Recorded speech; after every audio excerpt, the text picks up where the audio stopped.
on BBC Radio 2. Justin Timberlake and Kendrick are here. Hello. Hello. How are we doing? We all good? I think so. Yeah, I think so. We're really riding these mics because we were told to. Yeah, I'm super close to I'm my mic. making out with this mic. Yeah. If you go, could you want me? Hang on. You want me to go? Do you want me to go close as well? How's this? Yeah, that's good. All Well, right. I mean, it all sounds great. good to me because I've got literally I feel like super it's sensitive. my first interview of all time. This is going really badly. Yeah. Hey, you're hearing to talk about Trolls. It's a weird thing because they did this lovely thing where they said, listen, we don't have the film for you, but we have 20 minutes of the film. Right. And so I went along with, I imagine, a lot of other people that were interviewing you while you were in town. And so we watched 20 minutes of the film, and it was great. And they put together, it made sense, which is good because but they did a lot of things which I imagine you've done down the line, Justin, with music, where you do a false ending. So a scene finishes, and then it faded to black, and everyone went, well, this looks very intriguing. We all stood up, and then we said, oh no, there's another scene to come. Okay, yeah. Right, It's like the radio equivalent of when you drop something out and there's 30 seconds. Or Or I like fade the mic up, and then they go, there's still some It's music. almost like an encore that no one asked for. Like, oh, we were happy before, but maybe we should have quit while you were good. ahead. We're good. Okay. The kids have school tomorrow. We're good. And So listen, so the synopsis, as I get it, and correct me if I'm wrong here, that, well, you play Princess Poppy. Yes. So you're sort Very of princess-esque. like going to be the next president of the Trolls. That's going to be, Yeah. you're like Hillary Clinton of Troll World. Yeah, I'm like Prince William of Troll World. yeah, I'd say like a little more closer to like a Prince William. Prince, yeah. Yeah. Okay, Yeah. So, what Very do you mean Princess- out of I'm very birthright? Prince-like. Kind of, yeah. Well, yeah, but Princess Kate isn't going to become the queen. Yeah. And But of birthright, yeah. And then your branch, you're like the unhappy, kind of truculent, leave me alone, I don't want to hang out with all the trolls troll. Correct. How So are you- mostly just typecast. How are you two even friends in the context of the film? We are forced on a mission together. Yep.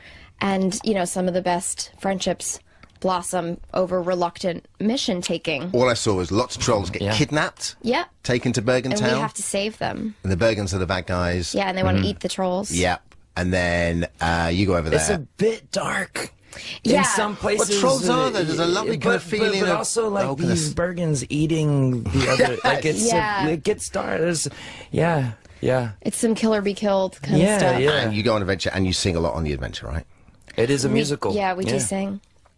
We do sing. Are you in charge of the whole of the singing of the film? Yes. Sort of, yeah. Where does that start? With Anna Kendrick. Yeah, really? Is she like? Yeah. So you've got Yeah. like a blank piece of paper, and you go. Well, the middle, Kendrick. I'm gonna hit. She's what's the basketball position? Well, I'm gonna. She's point guard. Yeah, she She's would the run Steph the play. Curry Yeah, of she's the your- Steph Curry of our movie.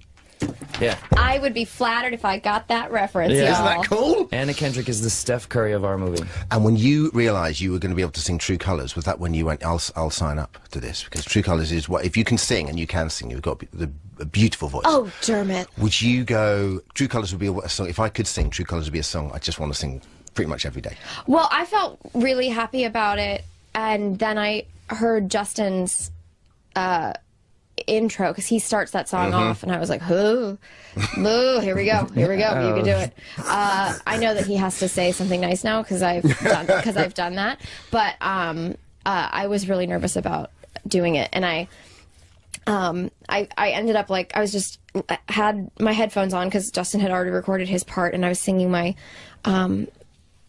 parts and my harmony parts, and I like had my eyes closed, and the level was really low, and I like by the end of the recording session I was like, wow, like I just had this incredible moment with Justin, and like it was a pre-recorded thing. Well, I was there. Oh, you were there. You had but like a real. We had a real life moment. But it wasn't even. But it wasn't that feeling of like looking at you like through the glass and being like, "Wow, Justin." I was like, "Wow, Justin from my headphones." Yeah, Justin from space. from my headphones, and I really just went through something together. Nice. Yeah. Artificial Justin. Yeah. CGI Justin and me. Past Justin, a week ago, Justin.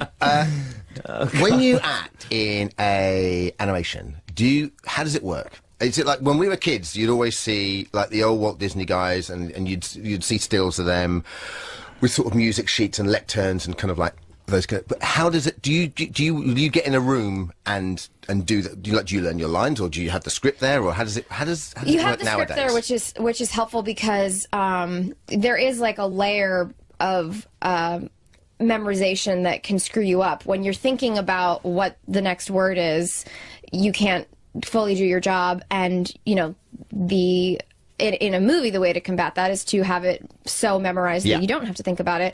But it's actually kind of really freeing to have the words right in front of you, because you can just stare at the words as you're reading them, and it's almost like doing a really exciting table read. Yeah, right? yeah. It's like, and the acting ends up being like really authentic, and like, because you're not. It's just really intuitive. Yeah, like there's no pre-thought. There's no like, you know, I totally, absolutely agree. Like, you know, and they say the saying about, you know, film work is that your work is done before you get there. You do all that work and then you get there, and like she said, it's so memorized that you try to forget it and start really acting. Yeah. And with this, it's literally like they took that away from you. So you just go in kind of, and you kind of just go. Yeah. And the only other difference I would say, to add to what Anna is saying, is that you're not moving around, like your feet are bolted to the floor, because they have cameras on you, and little like camera, like literally on your mouth, because the animators animate your character's mouth like your mouth. Yeah. And which is brilliant, because it's one little detail that makes these animated characters more human. Absolutely. And sometimes like I'll like, you know, I'll use my, you know, my hands and my shoulders, and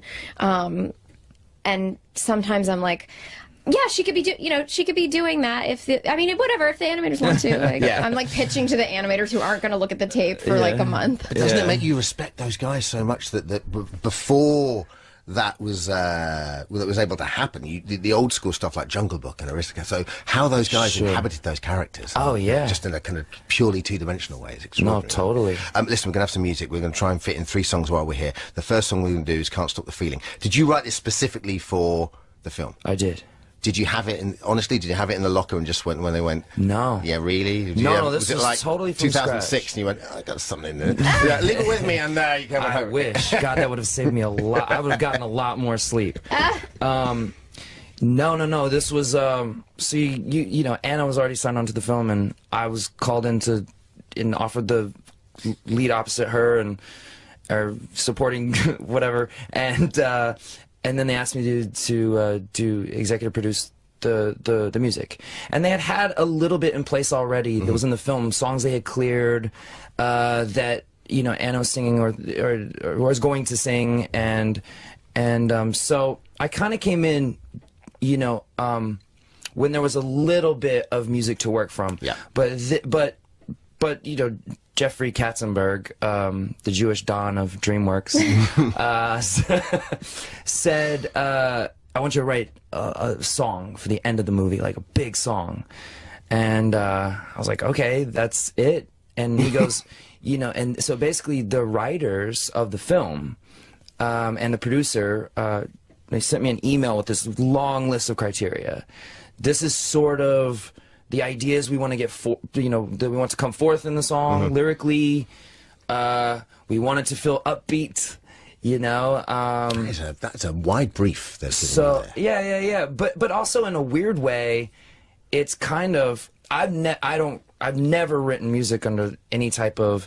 When I write music for an album, it's done when it's done. I don't go in and go, hey man, I want to do something upbeat today. You just write. you sort of go in and write what comes to you, you know, and then it comes from you as opposed to having a directive. Yeah, and then the other thing is too, like when I write music for my album, I don't have a schedule. It's done when it's done. Like this was like the movie's coming out now, so we need it now.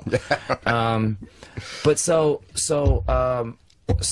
we just went in and really tried to tackle it, and it's funny now because like we're still tinkering with the dialogue that comes like right before the song, because, and it's interesting hearing that like they had direction for you on the song, and now it's almost like the song is so perfect and so encapsulates what the end of the movie should be that like we have to make like fine tune that dialogue that leans into the song so that it's like setting up what we're about to do. Right. Well, that's a good setup. Let's hear it now. So Justin Timberlake. Hang on, I haven't heard this. Who's singing it? So in the film, the cast is singing it. Everyone? Anna opens up the song. Yes. It's kind of I would say maybe a duet supported by duet between Anna and I, supported by the cast. Ensemble. Ensemble. Can't stop the feeling. Can't Stop the Feeling from Trolls, which is out on the 21st of October. Justin Timberlake, Anna Kendrick are with us. Were you were always into musicals, weren't you, as a kid? Oh yeah, big dork, You lovable too? dork. Yeah, somewhat. Less committal than her. I was into musicals, but I always had like one of my favorite musicals, and this is, you know, I mean, obviously Singing in the Rain and all that jazz and Cabaret are, I think, probably three of the best greatest, ever. But they're your guys, aren't but they? The one Kellys of and my the personal Astairs and the- favorites is The Music Man. And the reason why is because the music in the film services the plot. I remember being a kid, that was always something for me that was was tough. Like when music starts and then time stops, I would always kind of be like, why is this happening? Why, you know, I don't know. Maybe that was just like a personal, like slightly obsessive compulsive detail that I was like, but yours is Music Man. What's your holy, like, I think Singing in the Rain is my favorite. Yeah, Singing in the Rain is the greatest musical of all time, like objectively. There's no kind of arguing it.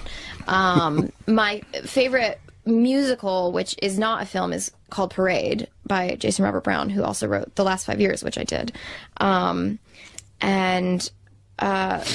A personal favorite movie musical, a guilty pleasure favorite movie musical would be Newsies. Is there such a thing as a guilty pleasure favorite I musical? don't know. Newsies is pretty legit, though. Yeah. Don't you think? I think most. Seize the Day. Yeah. I mean, My holy trinity: Fiddler on the Roof, Bugsy Malone, and Oliver. Well, unless lest us forget, Bugsy Malone is almost always introduced to Americans later in life going, what? Yeah. I mean, let's just forget West Side.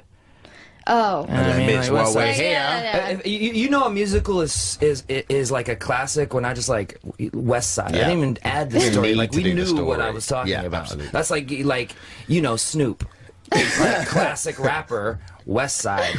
Anna, you started in musicals, though, didn't you? You had you got a Tony nomination. Nomination, yeah. Yeah, I lost to Audra McDonald, who, if you're going to lose to somebody, lose to Audra McDonald, because she's got like 7 Tonys. So. Do you get offered a lot of musicals now? I get offered a damn fair percentage of the movie musicals that are being made now. I never thought I would be in a position to turn down quite so many movie musicals, but obviously I don't want to annoy anybody by being like, oh, she's in every movie musical. Also, it must be nice to just and because I made The Last 5 Years and Into the Woods and thought these are literally my dream roles, so I would just be greedy after that. What's she like to direct musically? And are you one of those? well, Are you a back of the studio guy like that, or are you up by the? Are you with the knobs going? Push that up a little bit. I'm somewhere in between. I don't know. I know. I'm going to talk about you like you're not here now. Okay, great. Turn away. She's fantastic. I mean, she's so well trained, with her voice anyway, that it's really easy. It was more about, like, I felt like it was sort of, I'm really sorry it was an embarrassment of riches for me, because I felt like it wasn't even, sometimes you produce, certain things that other people are singing on, and sometimes you're sort of going, okay, well, let's do this because this is what you're better at. But Anna sort of has like this like full on like survival kit of weapons with her voice, like, and so I felt like I was like, I remember the first recording session we did was for True Colors. It was True Colors, it was True right? Colors and then something else. Yeah. And then maybe get back up again. Oh yeah. It wasn't. It was Get Back Up Again. Yeah. But I remember walking away from that and then going like, oh wow, like we can actually like have a dialogue about this, and we can make choices, based on what she wants to hear herself sound like, and what I think would be interesting to hear her do as well. because I'm you know, big fan of the stuff she's done in movie musicals as well. So, but this thing is unique in its way because I feel like we're trying as much as possible to take like the pop song approach, you know, somewhere between, you know, what feels like something that's more theatrical with music and like Saturday Night Fever. You know, like trying Well, there's to, a nice look from what I've seen. There's a nice sense of humor to the film. Trying as well, to mix it up, and I think the idea that, which was not mine, I don't know where it was spawned from, but the idea that you know, to cover classic, to cover True Colors, and to have that lyrically make so much sense in the film as well. Nice. Did you get a chance? Did you get a say on the sort of the music that had already been cleared, or in terms of what they used, or? After I came in, there was a couple of ideas that we've thrown around. Hey, we can play anything you like now. I'm going to give you sort of one song each. Like in the world? Yeah. Like one song of anything in the world. Oh, that's so much pressure. Who wants to go first? I'll okay. Just like whatever, just like anything. Yeah. Don't stitch me up now though, because I'm going to have to play it, and it's going to be like it's like a 7-minute prog rock song. But only because this was like the first song I ever heard. Yeah, great. Him do on the radio. Raspberry Beret Prince. Oh, that's a great choice. Yeah, that was the first. I wrote this really long. Like his death has really sort of like I've had a lot of trouble dealing with it, and. You know, spending a little bit of time around him and like talking music on my, you know, novice level compared to his masterful level, and hearing how he thinks about it, it really changed. It changed me as a songwriter, as a producer, as an entertainer. But Raspberry Beret was the first song that I remember. I was 4 years old, and I was like, "Mommy, who is that?" Something else. I just remember that. Like the guitar slash, I don't know if that's a keyboard riff that kind of opens up the song before he opens the verse, and it just made me feel some type of way. Justin Timberlake and Kendrick are here. What are you up to next? What's after this? You're into baking now, aren't you? I mean, well, I cannot tell you. I've tried to do, because it's important to me, I have tried to be above board about everything, but occasionally I have gone to great lengths to get Bake Off in America for me to watch. So I apologize that it had to happen. And I am so obsessed with it, I could scream. So you get it in the States now, yeah? We get a lot of it, and then sometimes we don't get it, and I will give money to the BBC for I apologize. But, you know, but give me a legal way to do it, and I'll do whatever you say. We'll look into that for you. I like the idea of her sending personal checks to the BBC. Yeah. Listen, we'll take what we can get right now. That's great. What are you up to next? Because I've got to let you go. I'm getting evils by at least 3 people next door. And now they're looking at the floor, going, "Oh, we didn't give you evils. You did give me evils." Well, I'm filming Pitch Perfect 3. Awesome. And then my book comes out in November, so I'm gonna promote that as well and try and sell some copies. I'll read that. I'll go buy it and read it. Oh, I won't even, you're not gonna like how you come off in it.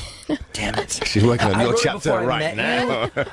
you, and you've confirmed everything that I thought. You're doing more composing, aren't you? You're doing, is it Devil in Deep Blue Sea? I finished that. Yeah, I finished that. I scored a film like a.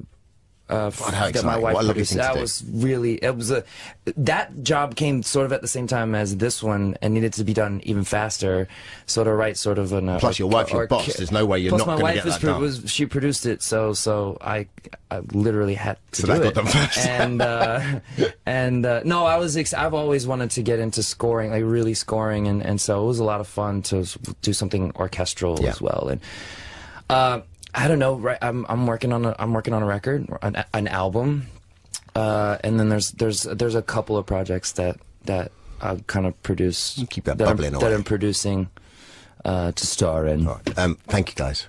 Before we let you go, Anna, Kendrick's choice, which she knows, which she's been thinking about for the last 30 seconds. I know, but so it's all fine because she's going to give us. Can it be Aretha Franklin's cover of "The Weight"? Yeah. Thanks, Dermot. Appreciate it. Thank you, guys.